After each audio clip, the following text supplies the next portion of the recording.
روز پیامبر صلی الله علیه و سلام با دخترش فاطمه رضی الله عنها بود. میگه گفت یک دخترم جبرائیل امین به من خبر داد گفت بعضی از امتات گفت داخل دوزخ میشوند. ای دخترم گفت فاطمه ناراحت شدم. گفت خیلی گفت چیزی امتام غمگینم کرده. گفت وقتی که این خبر شنیدم از جبرائیل گفت به همین خاطر میگه پیامبر صلی الله علیه و سلام میگه در حال میگه سجده افتیده دعا کرد. الله میگه سبحان تعالی الله مهربان این امتای مرا مقصد گناهاشون ببخش داخل جنت چون که گفته دعا کرد خیلی گریه کرد.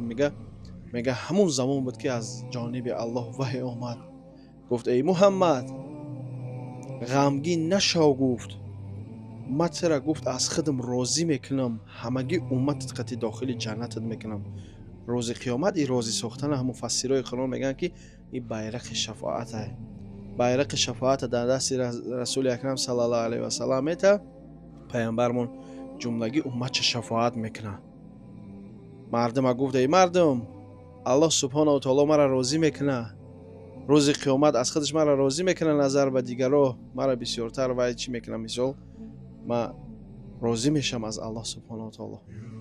به همین خاطر برادر عزیز بود تا زنده آن حبیبی ودود در غم آسیان امت بود. وقتی مردن سختی جان دید.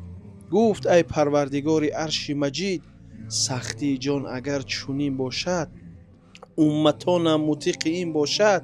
سختی جان امتان من بگذار جمله را به جان من. ای الله سبحانه و تعالی این جان کندن گفت که سخت بده کو همه ای جان امت ما گفت در جان ما بگذار ما تحمل کنم ما عذاب بکشم امتی ما عذاب نکشه.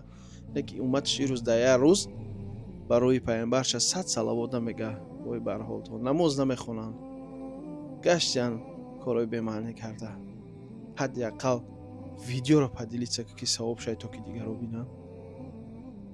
الله نگهبانتون برادر عزیز. سلام علیکم و رحمت الله.